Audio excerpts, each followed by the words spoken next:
ನಮಸ್ಕಾರ ವೀಕ್ಷಕರೇ, ವಾರ್ತಾ ಭಾರತಿ ಟಾಪ್ 20 ನ್ಯೂಸ್ಗೆ ಸ್ವಾಗತ.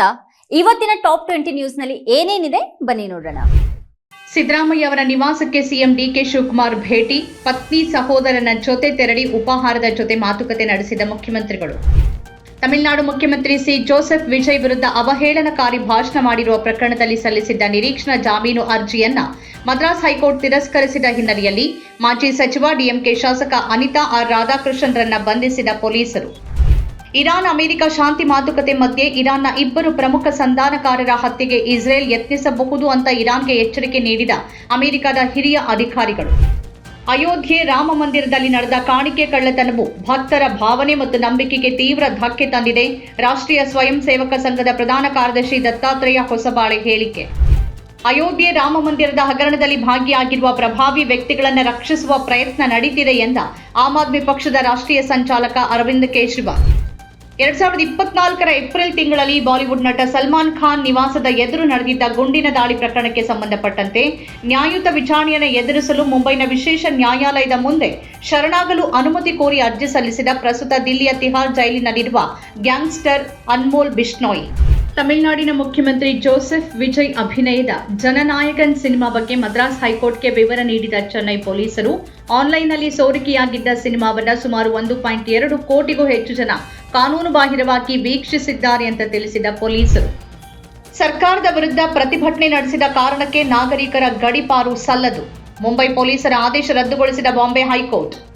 ಕೋಲಾರ ಜಿಲ್ಲೆಯಲ್ಲಿ ನಡೆದಿರುವ ಎಸ್ಐಆರ್ ಕಾರ್ಯದ ಸಂಬಂಧ ಮನೆ ಮನೆಗೆ ಭೇಟಿ ನೀಡಿ ಮಾಹಿತಿ ಕಲೆ ಹಾಕುವಂತೆ ಬಿಎಲ್ಒಗಳಿಗೆ ಕಟ್ಟುನಿಟ್ಟಿನ ನಿರ್ದೇಶನ ನೀಡಿದ ಜಿಲ್ಲಾಧಿಕಾರಿ ಡಾಕ್ಟರ್ ಎಂಆರ್ ರವಿ. ರಾಜ್ಯಾದ್ಯಂತ ಜುಲೈ 1ರಿಂದ ಆರಂಭಗೊಂಡಿರುವ ಗೃಹ ಜ್ಯೋತಿ ಯೋಜನೆಯ ಮಾಹಿತಿ ಸಂಗ್ರಹಕ್ಕೆ ಸಂಬಂಧಪಟ್ಟಂತೆ ಫಲಾನುಭವಿಯ ಪ್ರವರ್ಗ ಕುರಿತು ಕೇಳಿರುವ ಮಾಹಿತಿ ಕಡ್ಡಾಯವಲ್ಲ ಅಂತ ಸ್ಪಷ್ಟಪಡಿಸಿದ ಬೆಸ್ಕಾಂ. ಬೆಳೆ ಬೆಳೆಯದಿರಿ ಅಂತ ಮುಖ್ಯಮಂತ್ರಿ ನೀಡಿದ ಹೇಳಿಕೆ ರೈತರ ಆತ್ಮಸ್ಥೈರ್ಯ ಕುಗ್ಗಿಸುವ ಕೆಲಸ ಮಾಡಿದೆ ಅಂತ ಟೀಕಿಸಿದ ಬಿಜೆಪಿ ರಾಜ್ಯಾಧ್ಯಕ್ಷ ಬಿವೈ ವಿಜಯೇಂದ್ರ. ಫಿಫಾ ವಿಶ್ವಕಪ್ 2026ರ ನಂತರ ತಾನು ಅಂತಾರಾಷ್ಟ್ರೀಯ ಮಟ್ಟದಿಂದ ನಿವೃತ್ತನಾಗಲಿದ್ದೇನೆ ಎಂಬ ತಮ್ಮ ಸಹೋದರಿ ಕಟಿಯಾ ಅವೈರೋರಾ ಹೇಳಿಕೆಯನ್ನು ಅಲ್ಲೆಗಳೆದ ಪೋರ್ಚುಗಲ್ ಫುಟ್ಬಾಲ್ ದಂತಕತೆ ಕ್ರಿಸ್ಟಿಯಾನೋ ರೊನಾಲ್ಡೋ. ಫಿಫಾ ವಿಶ್ವಕಪ್ನಲ್ಲಿ ಪೋರ್ಚುಗಲ್ ಅಭಿಯಾನ ಮುಕ್ತಾಯಗೊಂಡ ಬಳಿಕವಷ್ಟೇ ಈ ಕುರಿತು ನಿರ್ಧರಿಸಲಿದ್ದೇನೆ ಅಂತ ಸ್ಪಷ್ಟಪಡಿಸಿದ ರೊನಾಲ್ಡೋ. ಮೇಘಾಲಯ ರಾಜ ರಘುವಂಶಿ ಕೊಲೆ ಪ್ರಕರಣಕ್ಕೆ ಸಂಬಂಧಿಸಿ ಆರೋಪಿ ಸೋನಂ ರಘುವಂಶಿಗೆ ಹೈಕೋರ್ಟ್ ನೀಡಿದ ಜಾಮೀನನ್ನು ರದ್ದುಪಡಿಸಲು ನಿರಾಕರಿಸಿದ ಸುಪ್ರೀಂ ಕೋರ್ಟ್. ಕರಾವಳಿ ಮಲೆನಾಡು ಪ್ರವಾಸೋದ್ಯಮಕ್ಕೆ ಹೊಸ ನೀತಿ, ಕ್ರೂಸ್ ಬೀಚ್ ಪ್ರವಾಸೋದ್ಯಮಕ್ಕೆ ಒತ್ತು, ಅಧಿಕಾರಿಗಳಿಗೆ ಸಚಿವ ಕೆಜೆ ಜಾರ್ಜ್ ಸೂಚನೆ. ಕರಾವಳಿ ಮಲೆನಾಡು ಕರ್ನಾಟಕ ಪ್ರವಾಸೋದ್ಯಮ ನೀತಿ 2026 ರೂಪಿಸುವ ಕುರಿತು ಸಭೆ.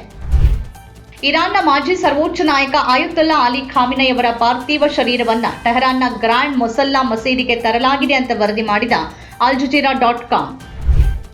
2011ರ ಬೇಗ್ಯಾ ಪವಾರ್ ಕಸ್ಟಡಿ ಸಾವಿನ ಪ್ರಕರಣದಲ್ಲಿ 9 ಮಂದಿ ಪೊಲೀಸರಿಗೆ ಜೀವಾವಧಿ ಶಿಕ್ಷೆ ವಿಧಿಸಿದ ಮಹಾರಾಷ್ಟ್ರದ ವಾಶಿಂ ಜಿಲ್ಲೆಯ ನ್ಯಾಯಾಲಯ ಕೃತ್ಯ ಗಂಭೀರ ಮತ್ತು ಕ್ರೂರವಾಗಿದ್ದು ಅದನ್ನು ಸಾರ್ವಜನಿಕ ಕರ್ತವ್ಯದ ಭಾಗ ಅಂತ ಪರಿಗಣಿಸಲಾಗುವುದಿಲ್ಲ ಎಂದ ಕೋರ್ಟ್.